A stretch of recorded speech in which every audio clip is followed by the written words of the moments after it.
Now, Steve Dalton says, as I listen to the Tull Christmas CD, I realise that through the years you've shown concern for the homeless and less fortunate. I wondered if the band or you yourself do any work in this area. Seems the spirit that Christmas should be is well represented on the new CD and on other music through the years. I may even try to do more this year for someone less fortunate. I suppose it shouldn't be a once-a-year concern. Well, that's right. I mean, I think it's more of an attitude of mind, isn't it, that you try and remember the loneliness, the isolation, the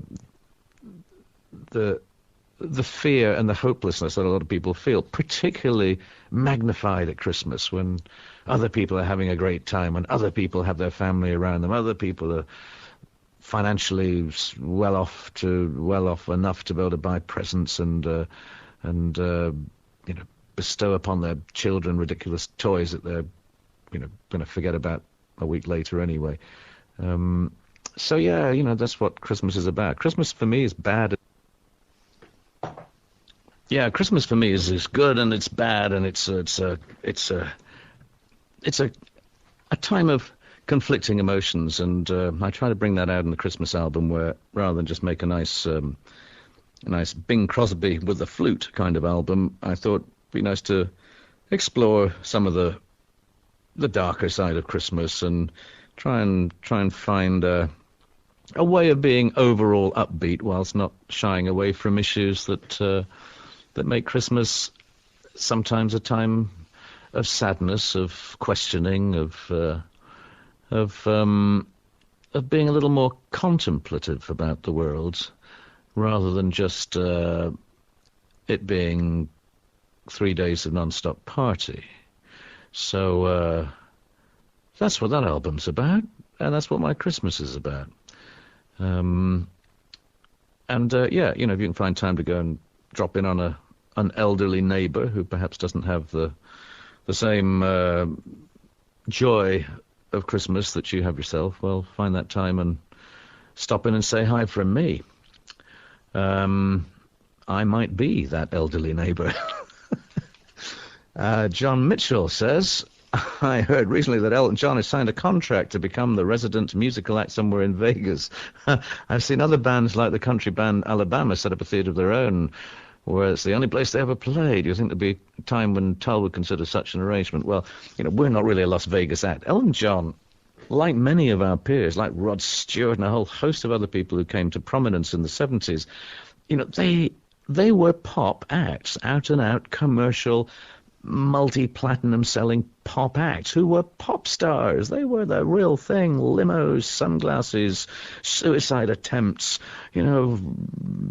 blonde bimbo girlfriends, and that's not the world I've been inhabiting. So I don't think being a resident band in Vegas would we wouldn't get the offers, number one, and number two, I think for me being in one place for more than one night is weird. I like to move on. I like to do a show, and I like to leave town. Not that night, but first thing the next morning, I want out of there. I want to go somewhere else. I'm looking forward to the next stop on the tour. And I don't really want to do multiple shows. Where was I recently? I did 3 shows in Buenos Aires. Well, it was a lovely hotel. Buenos Aires is a beautiful city. Lovely people. But I'm stir crazy after the second morning. It's just not natural. I'm a minstrel. I want to get on my cycle and bike out of there. From Michael Blaustein. Dear Ian, though this may be a rumour, as I have heard it, Robert Plant once made off with your long wool coat. Can this story be true? Well, I'm sure it wasn't true. We shared a dressing room with the Zeppelin folks in 1969 and I'm not sure where it was. Some folks say it might have been the Aragon Ballroom. Was that in Detroit? And that was a night anyway. My coat, which was kind of my trademark, was to wear this big, long, totally anonymous, overly large grey woolen overcoat. I used to wear this on stage, and it was just something that had been with me. It was something my father gave me when I left home in the winter of 1967, and my father and I were not on speaking terms, and as I left home to seek my fortune in the wide world, he tossed this old coat at me and said, "Here, you better take that. It's going to be a cold winter." And it was about, the only time he'd spoken to me in 6 months. So, I took the coat, and he was right. It was a cold winter, and the overcoat was my bed blanket at night. It was a thing I wore, when I got up the next morning. It was therefore, in a way, natural to carry this security blanket around my shoulders on stage too. So it became just very much synonymous with the little link that I had with my father, and as well as being kind of a talisman, I suppose, in terms of something I wore from the earliest days of Jethro Tull through to our first trips to North America. So it was a real blow to have lost it. Now, when I say lost it, it was taken. It was in the dressing room. It disappeared. And I just, maybe somebody came in who wasn't supposed to be there and just grabbed a coat and made off with it. But it was, it was said to me by somebody that it might have been one of the Zeppelin crew. I'm sure it wasn't one of the band, and I'm sure it wasn't Robert Plant, who would, far too nice a person to do such a beastly thing. And so I'm sure it wasn't Robert Plant, but it just may have been one of the stagehands or somebody. But that's where it was taken, and it was just by association, I suppose a bit of a sour moment in our relationship with the Zeps, who were hospitable, all the way through our touring together. Were very competitive and saw us as, perhaps the up-and-coming young band looking to challenge them.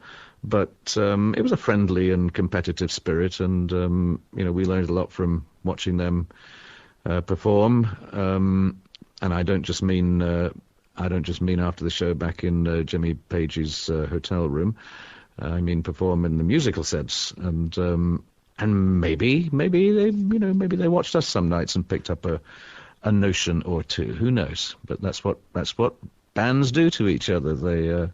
They kind of have a jealous and competitive regard for each other, but at the same time, through that, there are certain bonds and certain transfers of a musical sort take place. Those are where you get your influences, where you get your little lessons, musically speaking, in life, from working with other musicians. So it was overall a good experience in spite of the loss of the coat. And if I had that coat today, I would pass it on to my son, because it's going to be a cold winter. Oh, there's a big one coming up here now. This is David Olenik. Ian, caught your show in DC last night. There's a big question, so I'm going to just kind of paraphrase this.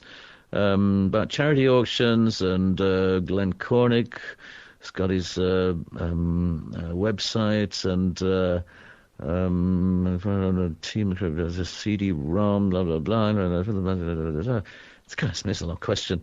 I'm sure the archives at Chrysalis and others could provide some amusing video clips and such too. Have you ever been approached to a creative project in the interactive medium? Would you be interested in seeing a demo if we make it? Right. Well, CD-ROMs were kind of a bit of a buzz about those when that first became 10 years or so. That was 10 years ago. That was something that I guess lots of people thought about, and we were approached by some people about doing a CD-ROM. Wasn't something that I would have said was out of the question, but it rather quickly got overtaken by the reality that most of what you'd put on a CD-ROM, you were going to be able to put on a website, and the website had the advantage that it was changing, that it would reflect from week to week, month to month, year to year, changes, news, different things happening, more like a magazine, whereas a CD-ROM is kind of static, and I'm not sure that people watching DVDs or CD-ROMs ever watch them more than once, maybe twice at a pinch, whereas how many times have you listened to Stairway to Heaven? There are things in life that you're going to, a great song that you love, you'll listen to it 10, 20, 100 times. Could you really ever watch, the a DVD of a live performance more than once or twice. I can't see you're going to put that on every week and say, wow, this is great. Music is a little more abstracted. Music, that's why it stands repeat listening, and why once you put the pictures with the music, suddenly everything is crystal clear, and your imagination doesn't have to do the work anymore. And so some of the attraction, I think, goes out of repeat experiences of that medium. So I like the pictures on their own, i.e. painting and art, visual arts, and I like music. Somehow, when you stick these things together, I don't know, you lose some of the magic of either of those two aspects of creative effort when they're on their own. So, no, CD-ROMs, don't think so. Don't think that's sort of an approach I'm likely to take, because most of what we need to do, we can do on the website, like what you're listening to right now. Roger Townsend asks, and you seem to have grasped or at least been exposed to a lot of Eastern philosophy at a relatively young age. Were there any particular experience, books, lectures, etc. that started you down this path? Well, we had an Indian drummer called Richie Dharma. That was a little Eastern experience. And he introduced me to Indian food, which was an interesting Eastern experience or Asian experience. And I was also, shortly after, was reading Desolation Angels by Jack Kerouac and the Dharma Bums and On the Road. And Jack Kerouac is one of America's absolutely legendary and special, if totally crazy, writers. Was one of the people who awoke in me an idea that there was something other than that which I had been taught at school that I might consider in terms of a more spiritual and questing sort of search for enlightenment. And I think the idea that the search is actually more important than getting there. It's being on your travels that's more important than actually arriving at the destination. That kind of came out of reading those books and the little exposure that I had to more Eastern religion and philosophy.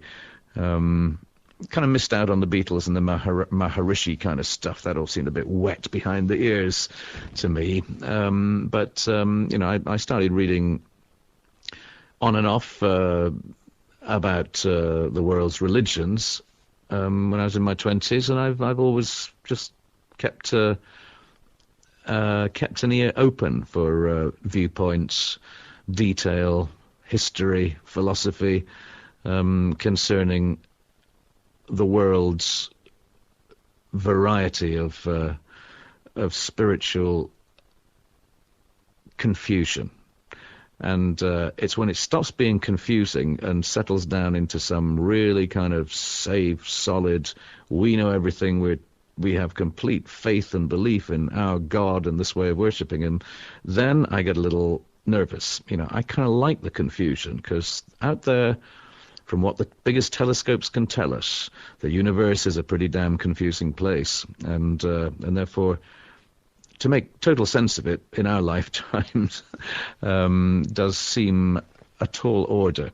And so I kind of like the idea of coming to terms with the confusion. I like the idea of coming to terms with those subatomic collisions, with those expanding and contracting galaxies at the other end of the scale. I like the confusion and the craziness of it. I don't think that we have to find all the answers. We just have to demonstrate that we were capable of asking the questions. I think that's probably, for me, more important. But then I'm not about to die tomorrow. I may change my mind. Roger Townsend was just asked me that question. So I'm moving on now to Ray Taylor. Ray says, my brother Will and I would like to watch your mum's... I'd like to know, I guess there's a word missing here. I'd like to know what your mum's jam sarnies are. Well, a sarnie is a colloquial Northern English term for a sandwich, which is obviously a contraction, sandwich sarnie. And a jam sandwich is the cheapest, most sort of working class of sandwiches. It's the two slabs of white bread with some sticky jam, what do you call jam? Jelly, strawberry jelly smeared over it. That was what you took to school. That's what you took to work. If you're a real working class kid. So, and I seem to remember at some point, if I was when I was a young boy, pre-teenager, being given jam sandwiches, to take out with me in the summer if I was going out playing for the day and having some little picnic at the side of the road or whatever. So me mum's jam sarnies were the jam sandwiches, the jelly sandwiches, which my mother used to make me, celebrated in the song Up the Pool. The pool being Blackpool, the town that I passed through puberty in. Now, Mark Roy says, given the opportunity to have lunch or hang out with any historical figure, living or deceased, who would you choose? Well, we did breakfast with Gorbachev a couple of weeks ago, so he's out of the frame. God, oh dear. I mean, I know it's a sort of horrible thought, but because it is so incredibly difficult to contemplate what was in the man's mind. I guess I would have to have lunch with Adolf Hitler, just to try and figure out what on earth was going on in that man's head. And then after lunch, I would have killed him. If he hadn't killed me first, of course. But then, that's sort of macabre, but I guess it is. You were fascinated by how evil people can be. And in some useless effort to try and understand that, sometimes just to sit down and say, hey, okay, let's just break bread together. Or in Adolf's case, let's break wind together, because I believe he was an incredible farter.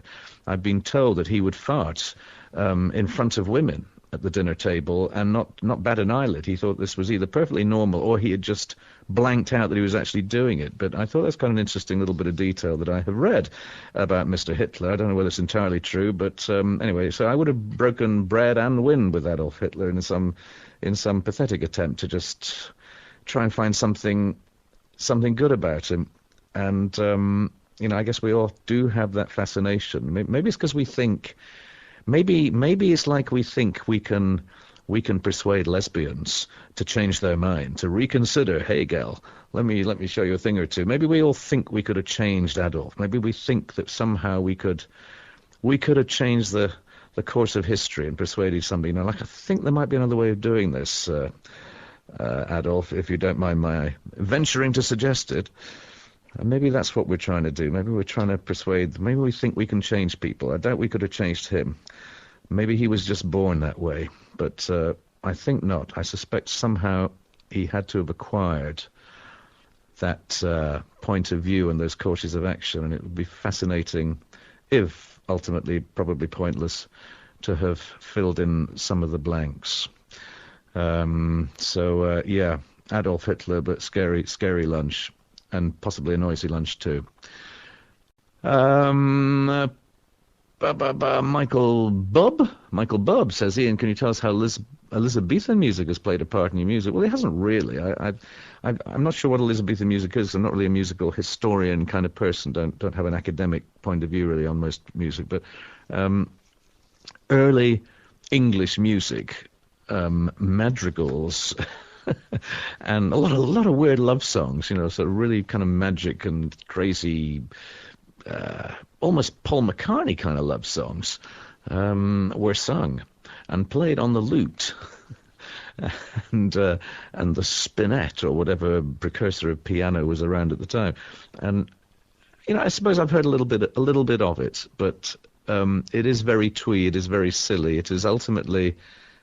It's the spinal tap of that generation, really. It's all so quite ridiculous. But the answer is probably not a lot, but a little bit. And maybe some of the musical things might have just slipped in. I know David Palmer, now D. Palmer, as you know, following his change of direction, has he actually did an arrangement for a TV show of a piece of music which was called King. Was it King Henry's Madrigal? Apparently King Henry, I guess the 8th, had actually written a piece of music or composed with somebody's help, this piece of music, and so it was called King Henry's Madrigal. Bum bum ba da da da da da da da da da da da dum dum diddle dum dum, something like that. And we played that for a TV show, and I think it might have been on some EP or something we released sometime in the 70s. But that's about as close as I've got to playing Elizabethan music, apart from playing with Ritchie Blackmore. Now that you mention it, Michael, old son, now that you mention it, I played a sort of a Elizabethan-ish kind of thing on a Ritchie Blackmore's Night album, the first one, and I can't remember what it was called now. But it was kind of in that vein, yeah. It was that was that sort of thing, yeah. Because Ritchie likes that stuff. He's quite into the kind of early English stuff, and the clothes and the look, and he's genuinely fascinated by it all, and I'm genuinely not fascinated by it, but acknowledge its small part in my pantheon of musical influences. Peggy Harris says, "Hello Ian, what lullabies did you sing to your children? Were they your own songs? What was the first instrument you suggested your children play when they expressed an interest? And lastly, what was your favourite story to read to them?" Ooh, wow, it's a long time ago. My children are 26 and 25 years old, but did I sing lullabies? I'm not sure that I did. We used to make up songs. I also was good to make up songs, and the children were always ecstatic when I made up a song on the spot, usually with very limited lyrics, but usually about things that were around us, something we saw out of the window in the car, or something that we, or our animals, we had a cat called Mistletoe, and they couldn't say mistletoe, they said miggle, and so I remember coming up with this silly song, why does everybody love Miggle? 'Cause Miggle's the puggy they love, puggy being short for pussycat. Why does everybody love Miggle? 'Cause Miggle's the puggy they love.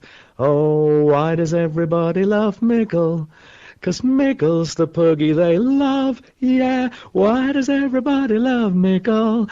'Cause Miggle ain't a puggy, talking about a puggy. Miggle ain't a puggy we love, oh yeah. And the kids went nuts about it. I thought it was such a great song, even though it only had one line in it. And I used to sing that to them. And I suggested instrument. First instrument they play. I said, well, the instrument, the foundation of music is almost the rhythm of the thing. So we used to kind of sing songs and play drums on our knees. And I think it was a good grasp of rhythm and accent. And rhythmic counterpoint was to bring them up with a sense of drumistic rhythm, and in fact my son, of course, has gone on to play the drums, so it obviously made some profound and lasting impact. Favorite story to read them? I used to read them a story. Again, I used to make up stories. I didn't read anything. I used to make them up and then sort of carry on the next night and sort of go on a little further with it. And we used to have an ongoing story about some large rocks that used to sit on the beach in a remote part of a Western Hebridean island called the Isle of Skye. And down there on the beach, towards a rocky promontory called Dunringill, there were some big rocks on the beach, big rocks, 10, 15, 20 feet high. And these rocks are a bit big and a bit scary, and we used to give them names, and then we kind of pontificate as to how they might have got there. And did they stay there, or did they move? Or did they sometimes during the night, did they kind of go down to the sea and bathe? Or so I used to invent stories about these different rocks on the beach and what these big rocks did. They had a kind of life of their own. Probably a little scary, but and probably incredibly boring, because I used to tell them these stories, and damn it, the little buggers would fall asleep. Must have worked, mustn't it? Peggy in Virginia says, has Jonathan Noyes some Italian background? His travels to Italy and learning Italian, what can you say about Jonathan's connection with the country? Well, basically it's a connection with the country, because when we were in Italy some years ago, just after Jonathan joined the band, in fact, just got married to an English girl. And while we were on tour in Italy, he met an Italian girl who was actually a sort of Italian tour manager looking after us and, checking us in hotels and organising transport and translating for us. And he struck up a friendship with her, which over a period of time became a relatively permanent one. And Jonathan divorced his wife, and now continues his relationship with Raffaella, his Italian girlfriend, with whom he shares his life, although she still does travels around and does tour managing for tourists in Italy and occasional rock band things and whatever, and stays with him in London. So that's the kind of ongoing joke, that John is working on his Italian being called Raffaella. And so far they're not married, but I think he's working on it. So that's Jonathan, an Italian. He pretends to really like Italy and be steeped in everything Italian, but it's only because he sort of has to, because that's kind of big part of his trying to learn to really understand the people, the country, the culture, and because of his relationship with Raffaella. So he's become quite steeped in Italy, and I, on the other hand, really like Italy as a place and the people, but there are some things about playing in Italy that are always going to be difficult, just because it's in the culture of the people to be a little, a little relaxed, a little bit last minute in their organizational things, and concerts can be sometimes a bit stressful and fraught with technical and other difficulties. And that's just the Latin temperament, I guess, that made it that way. Strange, however, to relate that our recent trips to South America and to Mexico reveal that those Latin types seem to have quite got it together over the years. They used to be even more difficult than Italy, but no, they've got really, quite professional in organising concerts and doing things, and just generally speaking, they've really got to grips with it.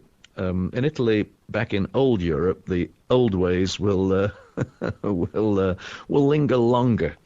And although we enjoy our Italian ventures, and I have a bunch of Italian shows coming up this year, I expect them always to be, by my standards, always just a little bit more loose affairs, and where we have to be prepared just to stop short of some of the standards that we would normally seek.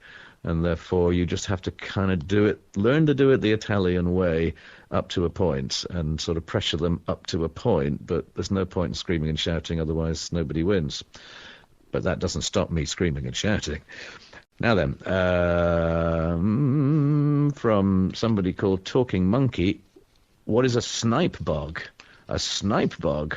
Yes, well, a snipe bog is a bog where you find snipe. And snipe are a small game bird, rather like a smaller version of the woodcock. A long beak, insect eater it must be.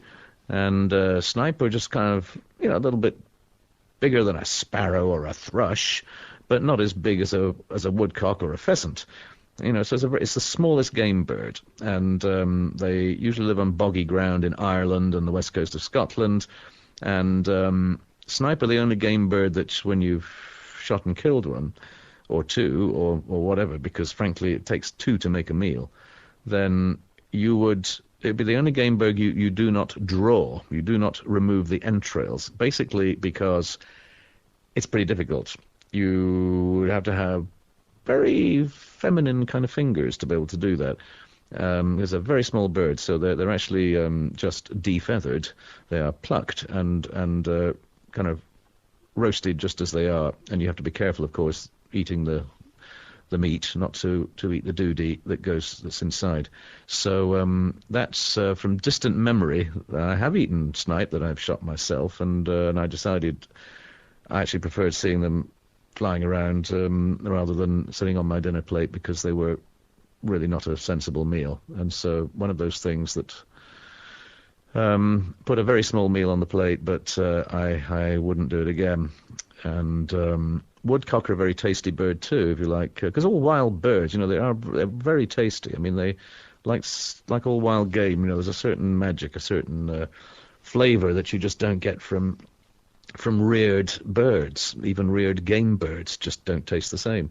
truly wild birds because of their diet and I guess their mobility, the physical exercise they take. They're something special about them.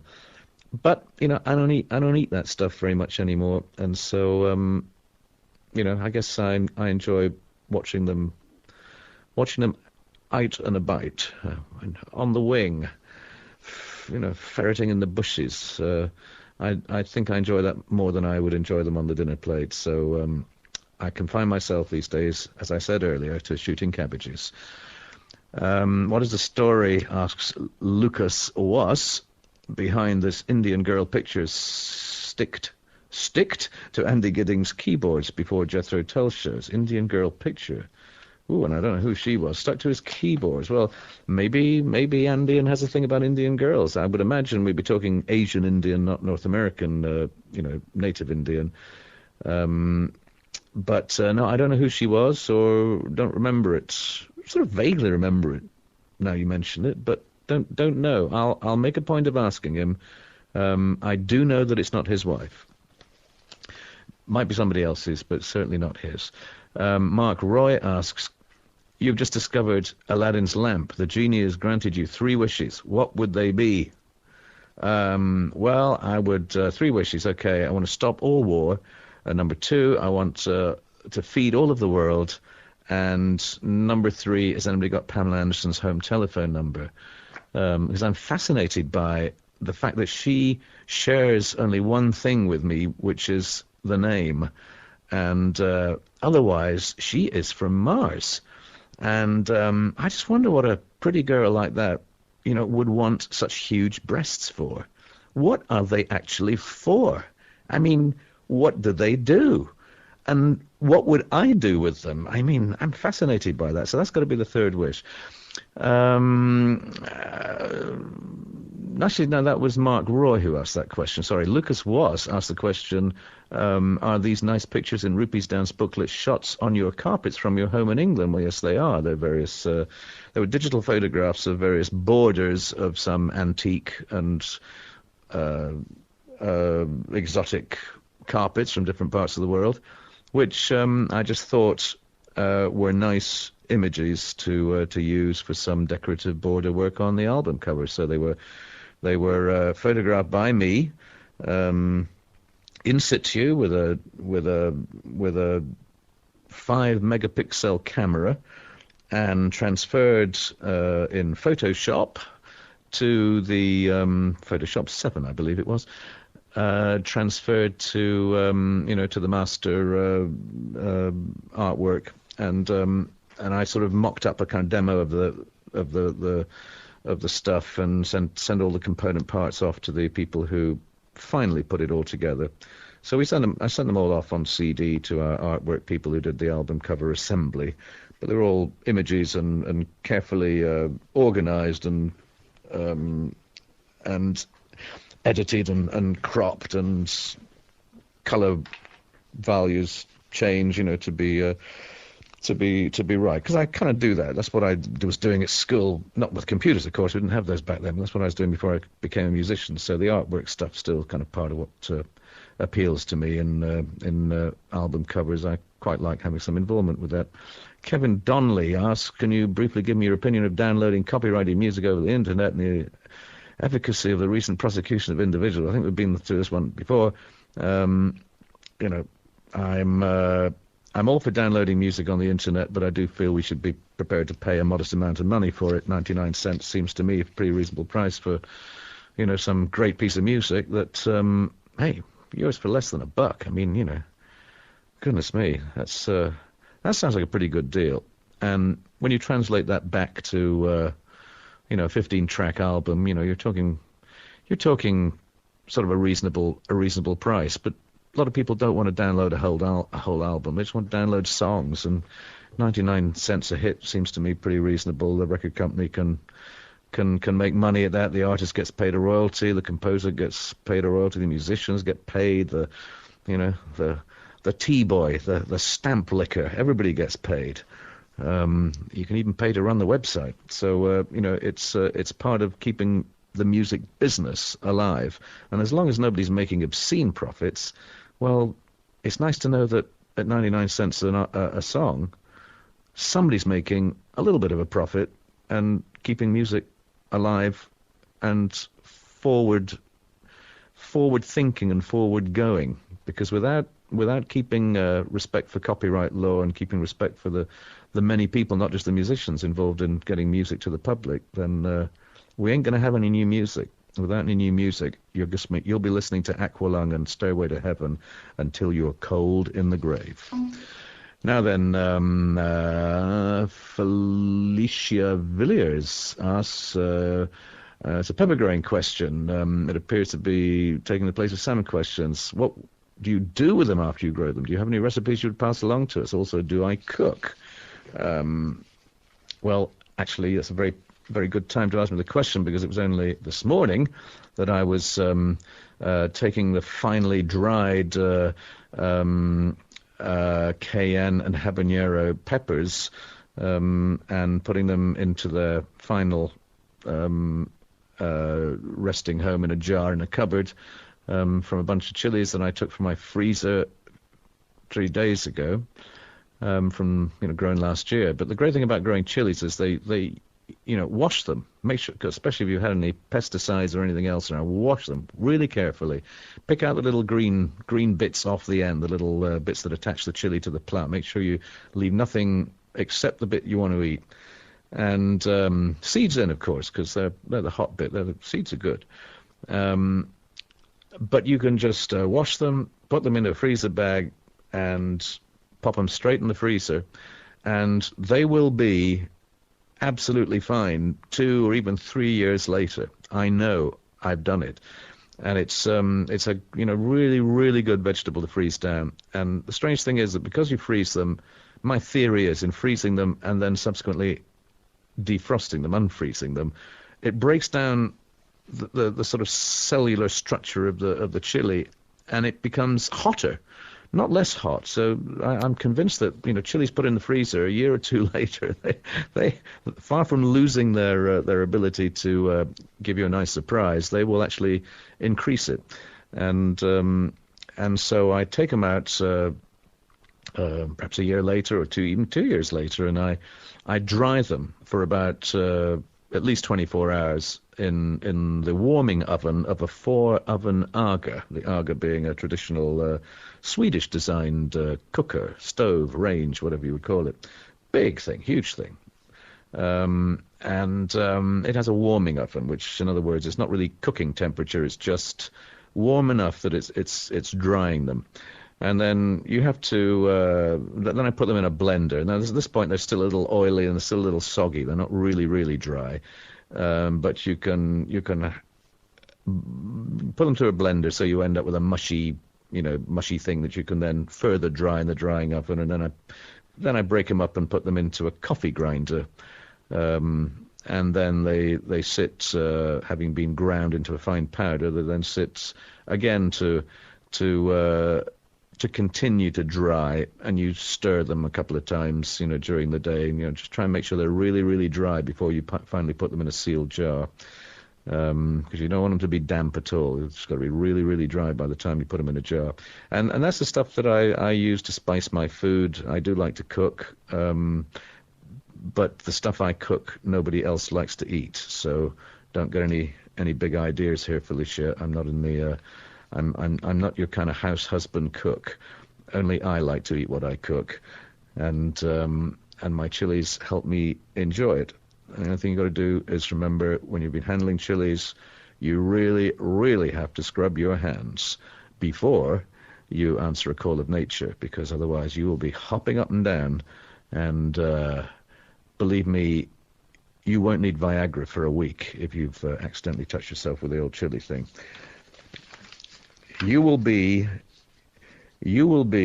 erect for a fortnight, Felicia. Well, you wouldn't, but I would, and that's not a pleasant sight to see. Dear Mr. A, would you be, this is Felicia again, she's going to hear 2 questions.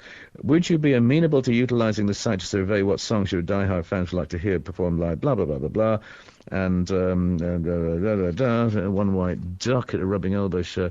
Well, the thing is, you can ask people all these things, but yeah, people will come back with really obscure suggestions, and once in a while, somebody does come up with a suggestion. I think, hey, that's a good thought. I'll go and take a look at that song, see if that's a good one to do live. But I think inviting people to sort of, in a way, shout out their favourite songs, or maybe just toss out the challenge of something really obscure or really difficult to play, just to see if you can do it. It's not a thing I feel we should be doing. I think for the most part, you pick up from people. People send emails. People talk to you. You get a drift of this. But to do it in an organised, take a poll, it just seems a little contrived and a bit of a recipe for, if not disaster, then just a rather heavy-handed way of putting together a set list. I'd kind of like to just pay attention to what people say from time to time in a more off-the-cuff fashion. But by and large, the stuff I play and the stuff the band like to play, it's what we like to play. It's what we feel good about doing at a particular time, and that's why we do it, because it's fun for a week or a month, to play a particular song, and then you say, okay, enough of that. Let's put this to one side and move on to something else for a while. And that's what we do, and it's kind of fun that way. We don't want to be paying too much attention to the specifics of what everybody thinks they want to hear. Otherwise, we would become a jukebox on wheels. I don't think anyone would want that. Richard Darby says, do I listen to any classical music? If so, which composers' pieces interest you? Well, I do listen to classical music, sadly, as kind of musical wallpaper. When I'm sitting at my office desk, I'm not listening to classic rock or the host of albums that people give me, from new artists or young artists or whatever, because when I listen to those, I stop and I listen to them. But when I'm working, doing other stuff, then music is playing in the background. It's usually classical music, and I'm a little embarrassed to say that it is musical wallpaper. I sometimes prick up my ears and hear something that kind of catches my attention, but for the most part, it's organised and soothing and sort of convivial background music. But if I'm really listening to classical music, then I'm probably going to be listening. I mean, Beethoven's my favourite. Beethoven's the big guy. He's the muddy waters of classical music. He just got it all. He summed it all up, got it all down. And Beethoven's Ninth is the crowning glory, which, if you really want to be, just blown away by one big piece of music, that's got to be the one. It's I've loved that since I heard that for the first time in my early 20s. Preferably played by von Karajan and the Berlin Philharmonic, I think. That's who it was. Now then, Talking Monkey says, is it true you have 15 loos in your home? A loo is what we call a lavatory, a toilet, a john. It's a sort of slang expression, loo. Yeah, we do have 15, actually. We did count them.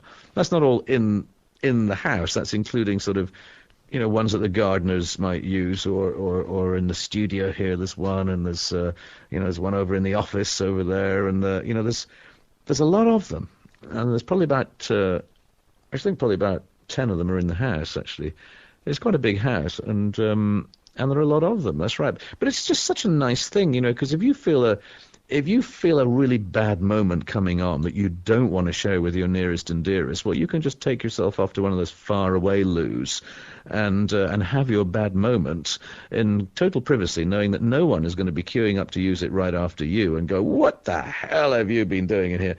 It's sometimes good to have 15 loos worth of discretion when it comes to emptying out last night's egg curry.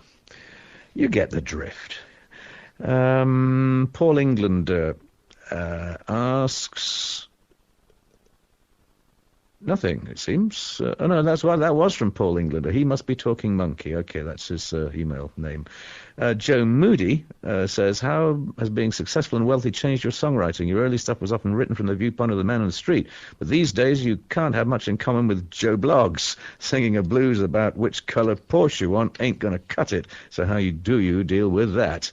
Well, I don't know. Joe Bloggs and me, we're not that far apart. Certainly no further apart than I was from Joe Bloggs at the age of 15. I mean, I'm my own man, but I'm still the man in the street. I'm the man in the airport. I'm the man sitting in the aisle seat next to you on the airplane. I'm the guy, the guy trying to hail the same cab as you. I mean, I'm not walking around with minders and bodyguards and getting in and out of limos. I'm the man in the street. I've always wanted to be, just carry on with life in a completely normal sort of a way. I hate the idea of having some strange artificial and exotic lifestyle that carved me out as being different from everybody else. I live in a bigger house than other people, but it's that's about it. I don't drive, so I don't have a Porsche. So I don't have one to worry about the color of, other than my wife has had 3 Porsches, I've come to think of it, and I'm not sure if I had a hand in choosing the color. But no, Joe Bloggs and we probably share more in common than you would imagine. So I don't have a problem, singing from the perspective, writing music, playing music from the perspective of being pretty much the same person that I think I would be if I was a bank manager, or a proctologist, or a jet pilot, or the guy who comes and fixes your dishwasher or something. I don't think I'm really so different. I just play the flute, that's all. Joe Bloggs with a flute, that's me. And Joe Moody says, do you enjoy the music of your peers and contemporaries, or do you think of them as a competition? Think of the likes of David Bowie, Roy Harper, John Martin, Robert Plant, King Crimson, Richard Thompson, all those guys who started out around the same time as you.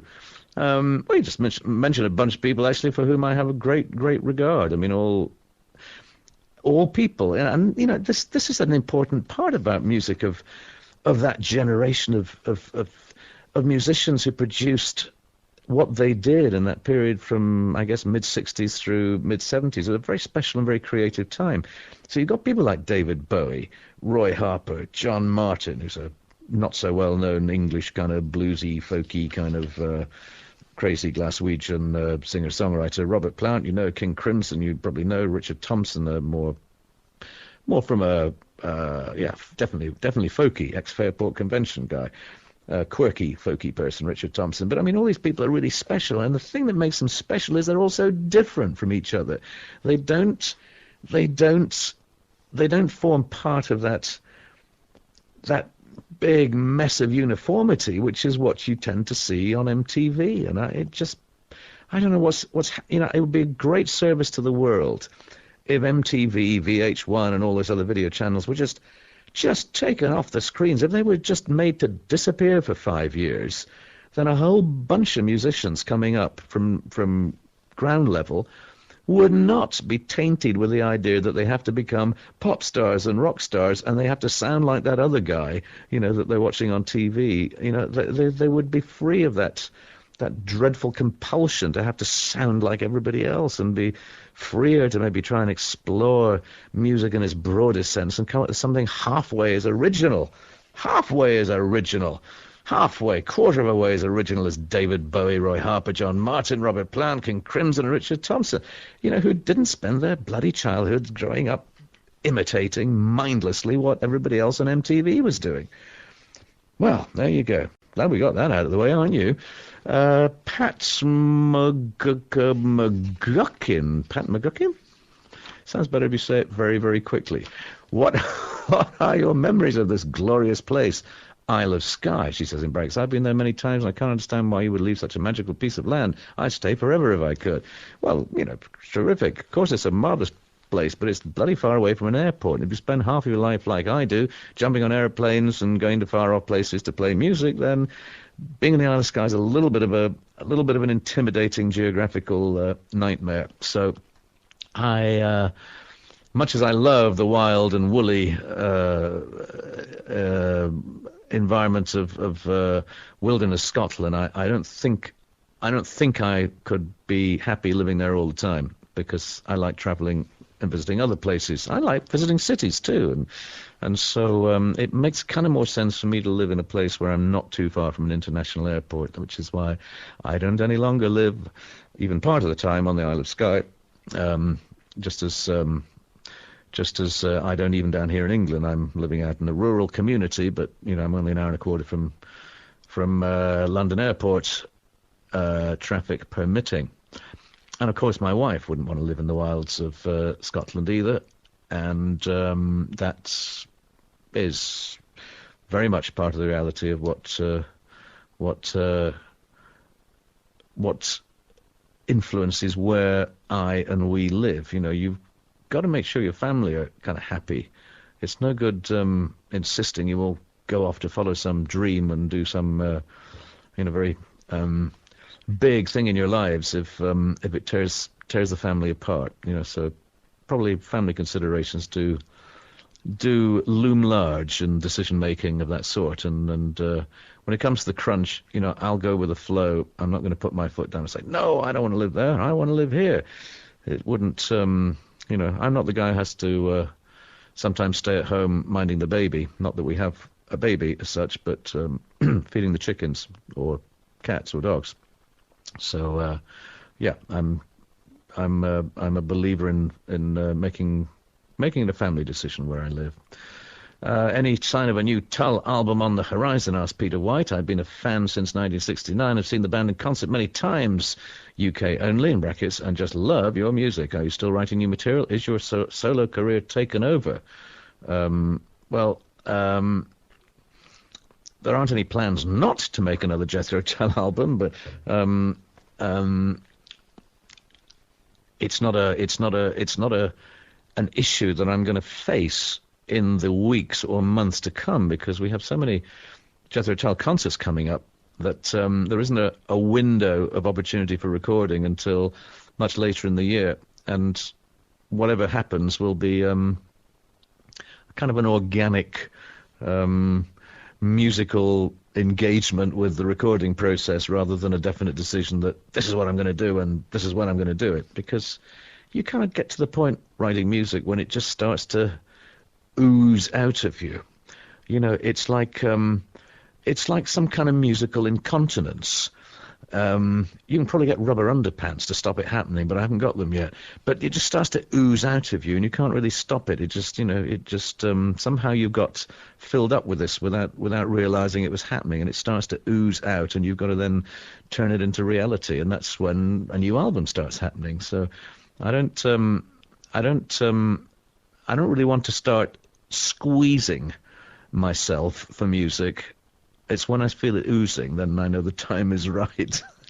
I love that. That's such a good idea. Oozing music is that's how it should be. Now then, and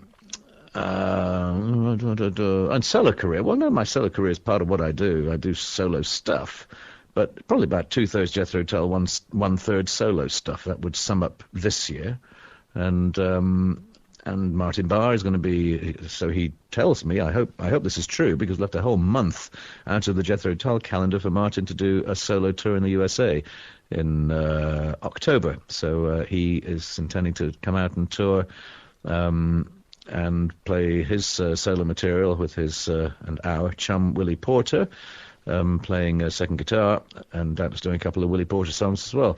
So Martin's going to be doing his solo stuff, and I've got a few solo things coming up here and there in the summer, during which time the other guys are doing their other things or vacationing or whatever it is they do.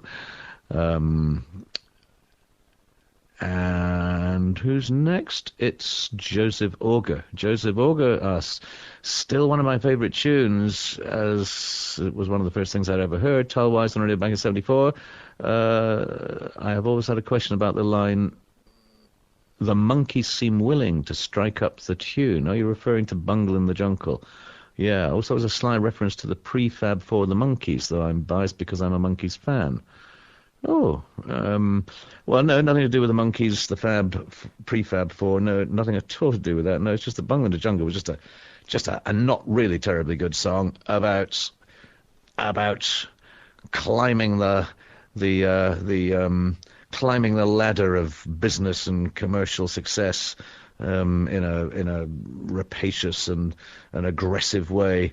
You know, dog eats dog, and bigger dog eats first dog, and just the kind of brutality, I suppose, of industry and commerce. And so I just likened that to the you know, using the sort of metaphor of animals in the jungle, you know, survival of the fittest, and prey species, and food chains, and those kind of notions. So monkeys chatter, don't they? Monkeys tend to live in a kind of tribal society, and they chatter a lot.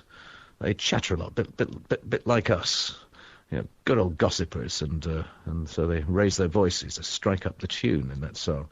But no, it's certainly not the monkeys that you mean. No, and I wasn't a Monkees fan, but they were cute little guys, and I bet most of them wish they'd actually had musical careers like me instead of an incandescent brief period of being kind of I don't know, kind of cute and silly for a bunch of little kids who forgot them very soon after. Yeah, I always suspect the Monkees are some way, at least two or three of them, probably rather embittered by the experience and wish they could have been proper musicians. And that's my impression. I could be completely wrong. How presumptuous of me, in fact, to say such a thing, as I don't know them.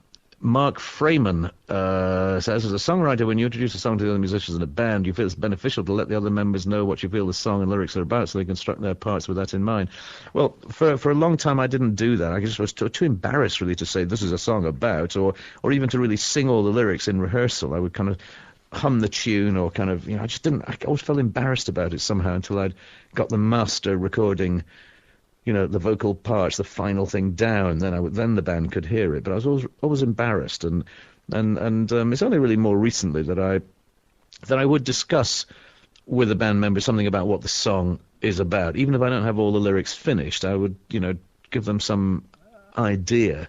Out of preference, I would do that. But you know, sometimes I write all the lyrics first, and then I write the music, or sometimes I write a couple of lines of lyrics and write all the music. Sometimes I just have a couple of words or just a title, and then I write the music. And sometimes, which are not good times, but sometimes I actually write all the music and I haven't got the faintest idea what the song is going to be about.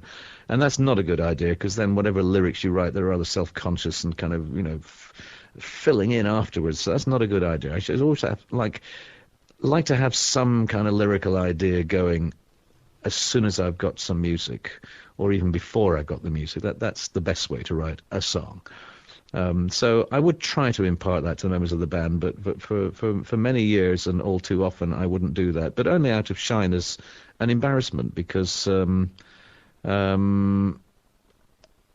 guess I felt that they might not really understand what it was about, and particularly more, if anything was at all personal, then in a way you don't really want people to hear it until it's finished. A bit like an artist painting a picture, you know, get paranoid about people coming snooping and looking over his shoulder while he's in the middle of, you know, working on a painting. You know, I think artists tend to want to do that. They don't want to see people or feel people breathing down their neck and kind of getting half the picture. You want to wait until it's really finished and then say, okay, now you can look at it.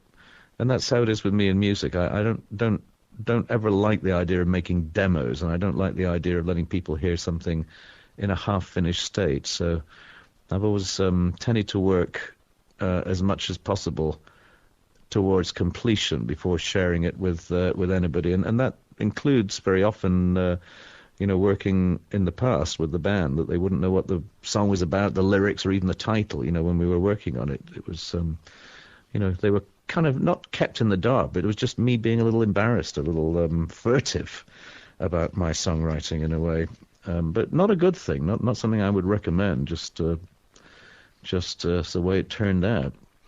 And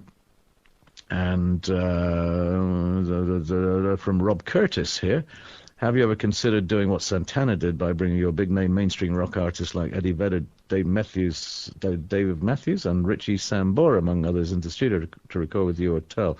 I mean, it's something that's been considered from time to time, but I just can't imagine, because I don't hang out with other musicians. I don't have a bunch of folks I could call upon and say, oh, I'll ask so-and-so to play on the record, because I don't really know that many musicians, personally, or well enough to ask them to do that. And I guess if there were people that I didn't know but might admire as musicians or singers or whatever, I would feel it difficult to approach them, because I would end up having to talk to their managers or their agents, and that the first thing that's going to come up is, how much are you going to pay?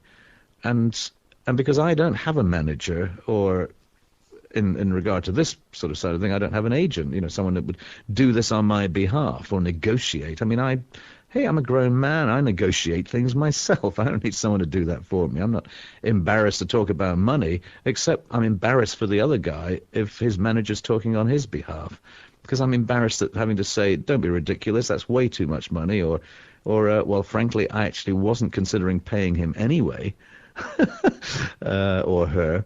Then it would be a difficult thing to actually do, because I wouldn't want to offend somebody by being somehow the negotiator, for their artistic services, or negotiating with their representative. It'd just be difficult for me to do. But I certainly wouldn't if I play on other people's records, which I do from time to time. In fact, I'm about to do it as soon as I finish doing this stuff with you guys now. I'm about to start working on a part for somebody's record, a young Italian artist who's asked me to play flute on her song. And actually my song, she's doing a cover of Locomotive Breath, so I'm going to try and think of some new things to play on that. But when I do that, either they're people that are unknown or just starting off their career, and so, I'm not going to charge them money for doing it. I just do it because I want to do it, because it's fun or musically interesting. But if it was somebody really famous that I respected and revered, then again, it would be an honor to play with them. I wouldn't be asking for money. So it seems to me, I would find it difficult if somebody said, oh, yes, of course, my client wants X% on the album for appearing on it, or wants, X $1,000 for turning up and singing a chorus. I would find that kind of beyond my experience, because that's not the way I think about joining with other people on the occasions that I do it. So the answer is, it would be kind of interesting to do, but practically speaking, I would find it distasteful to have to negotiate someone's services. That's the way it goes. Rob Curtis also asked, what things about your career are you most proud of, and what would you like to go back and do differently? Well, lots of things I'm proud of, lots of records, lots of songs, and lots of tours, and can't think of any sort of special thing. I kind of enjoyed playing once under the walls of Old Jerusalem to an audience of entirely Jewish people, as you would expect, and I played them a piece called A Christmas Song, which starts off with the words, "Once in Royal David's City," taken from a psalm. And I'm kind of proud of that, because it's just a moment of singing something of essentially a Christian background, but the words were so, resonant for me, it's actually standing in or below Royal David City and playing to a bunch of people whose religious persuasion was somewhat opposed to the origins of that line of music. And I felt sort of, I'm proud is probably not the right word, but I felt good about bringing, diverse thoughts and persuasions together, and having a captive audience who would have to just kind of accept it on merit. And I kind of like that idea of part of what a musician is to bring people together, to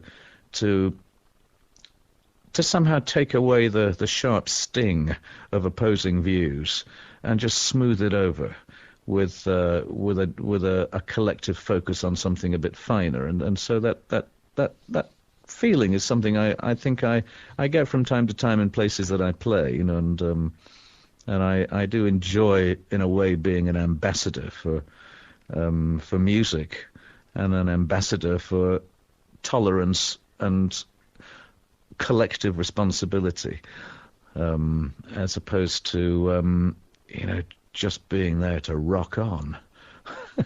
I kind of like the idea that music is of finer stuff, and I get to play places where I get that feeling, and that's probably the most important thing for me about performing live, is playing to people who are different from me, who believe things a little differently to me, whose culture, whose background, whose heritage is different to mine, and I enjoy being able to share the common good things with people who are essentially different. That's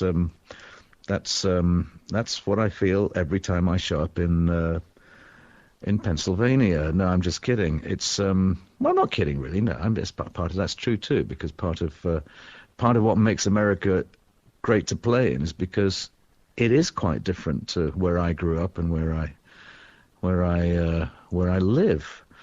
But it's the differences that I love, I don't dislike the differences. And that's, unfortunately, describes how some people are in this world. They're nervous, they're uncomfortable with people who are different to the way they are. And they, in some sense, fear it and cover up the fear with some rather sort of hostile outwardness, which is unnecessary.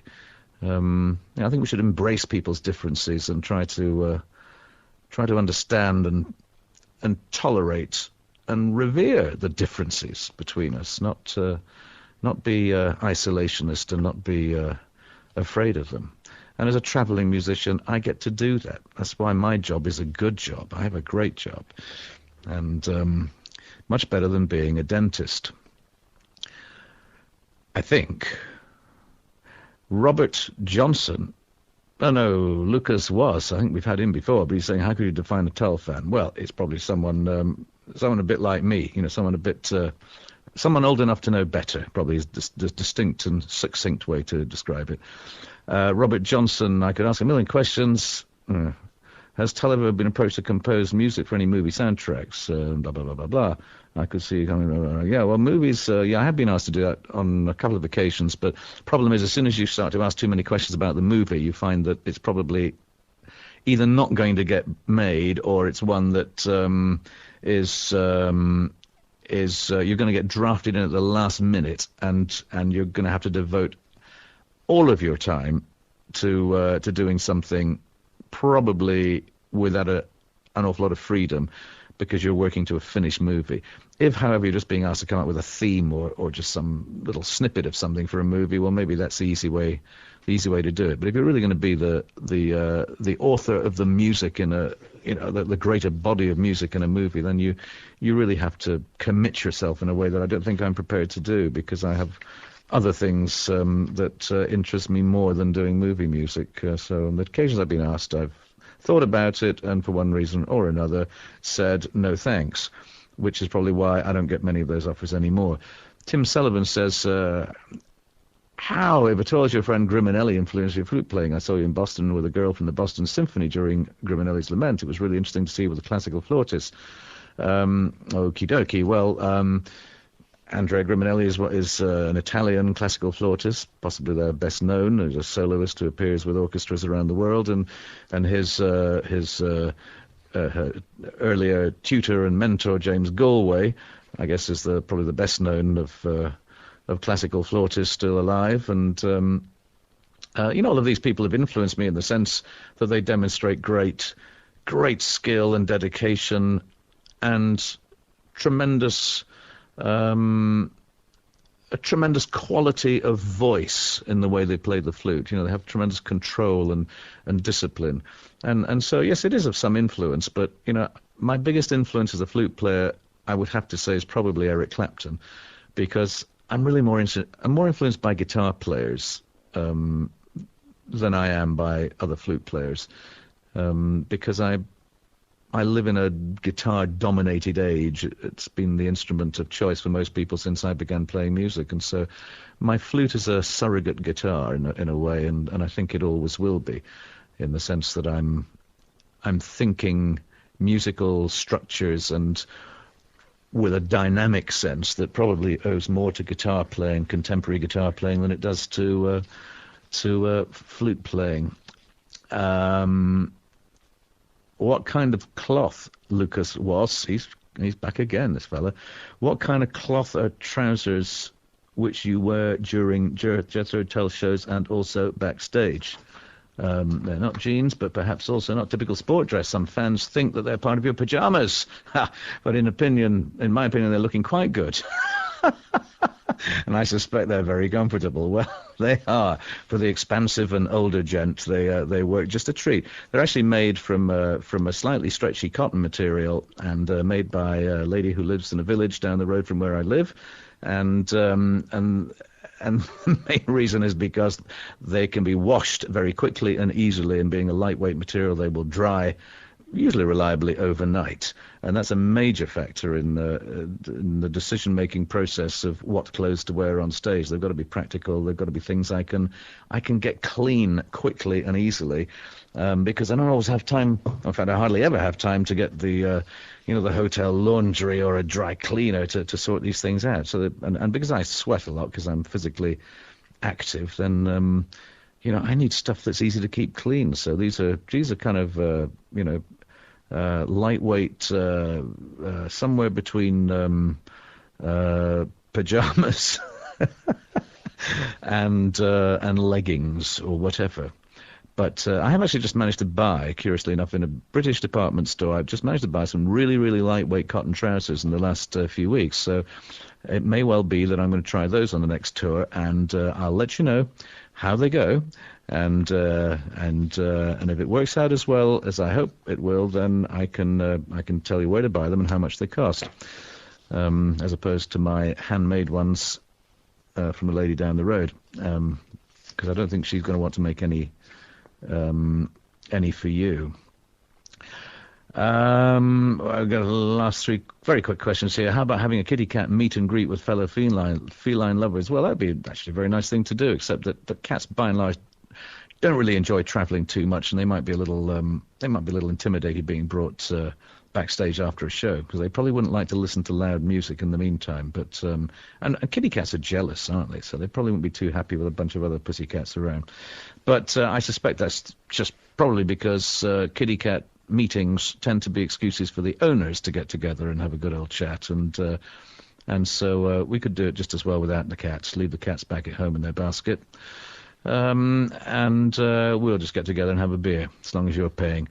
Lezek Koziol, how did you acquire an autographed Sean Connery wore the PPK when no one is listening to you secretly fire it?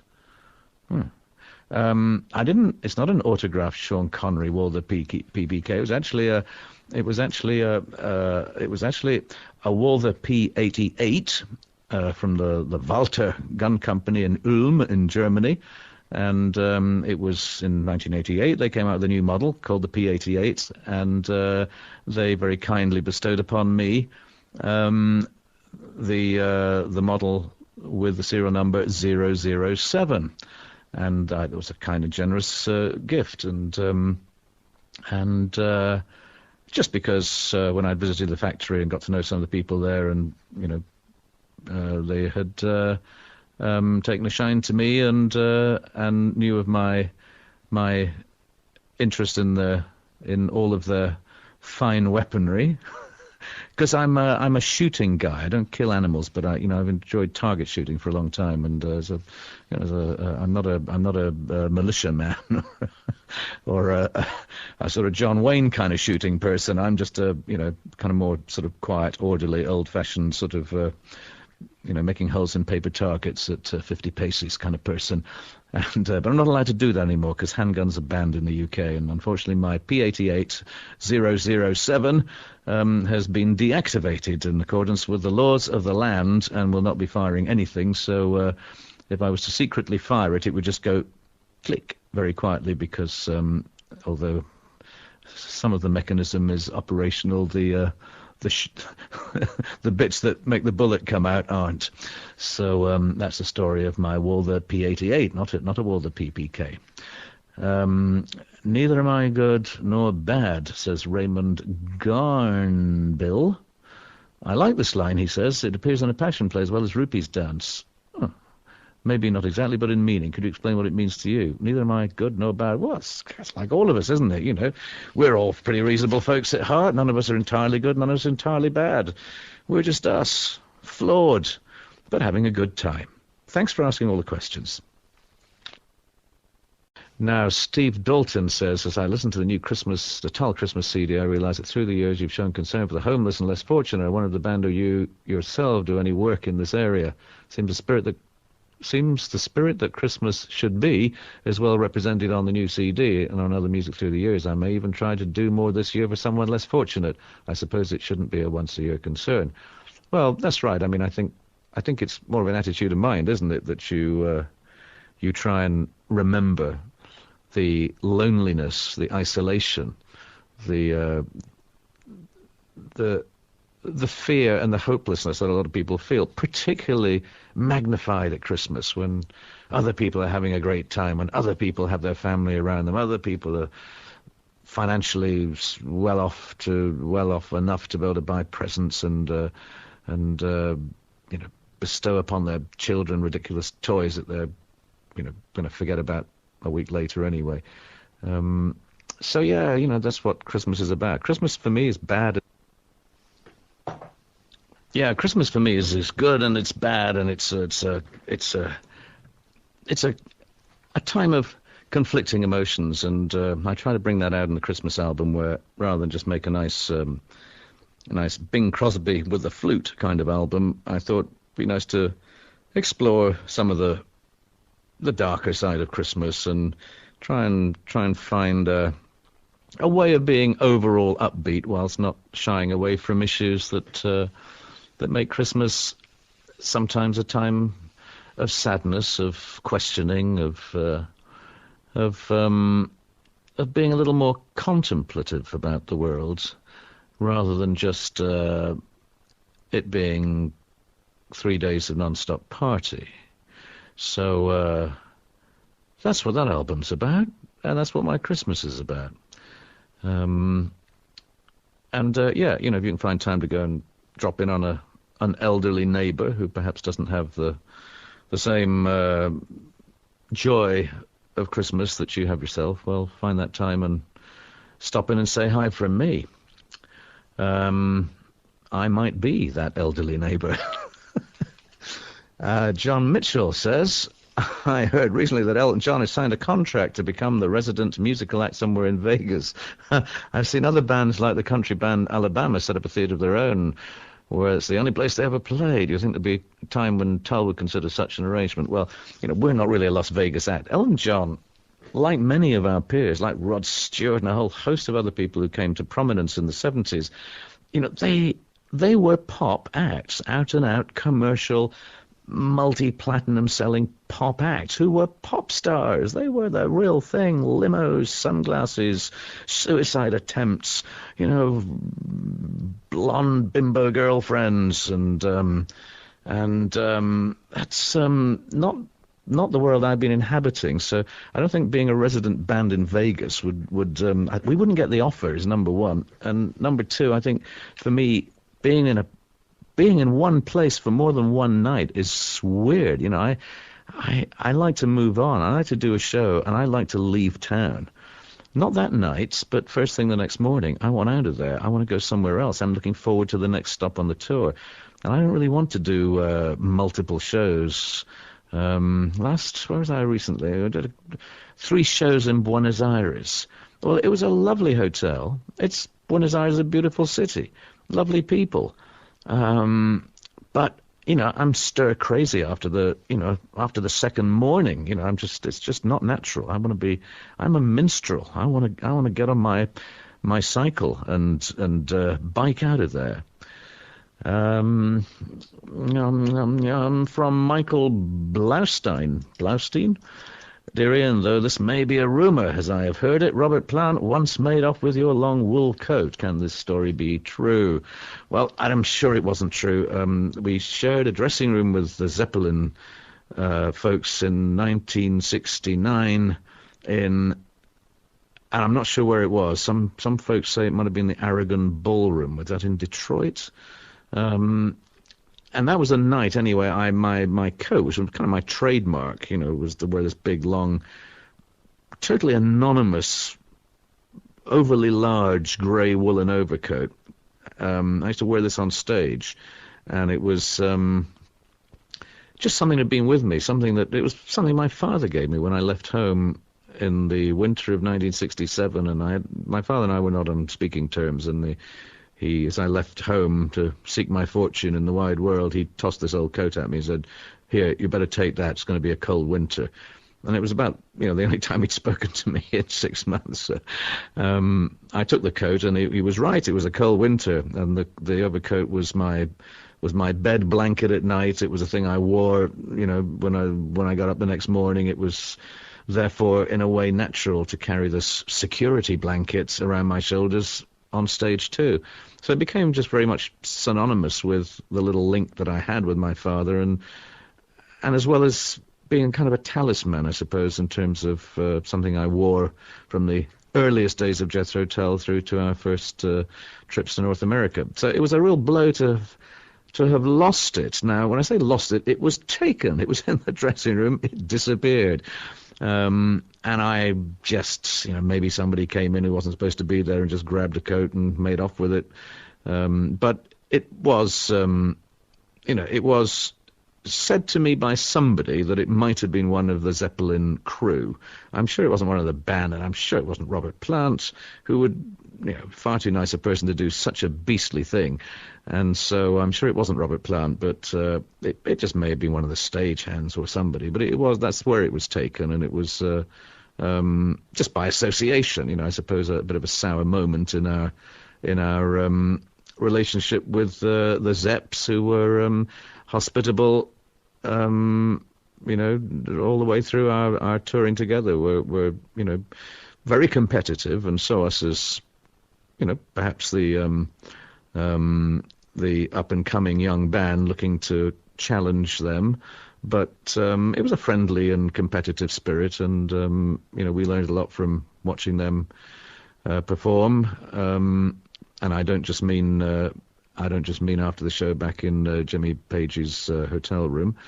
I mean perform in the musical sense, and maybe they watched us some nights and picked up a notion or two. Who knows? But that's what bands do to each other. They kind of have a jealous and competitive regard for each other, but at the same time, through that, there are certain bonds and certain transfers of a musical sort take place. Those are where you get your influences, where you get your little lessons, musically speaking, in life, from working with other musicians. So it was overall a good experience in spite of the loss of the coat. And if I had that coat today, I would pass it on to my son, because it's going to be a cold winter.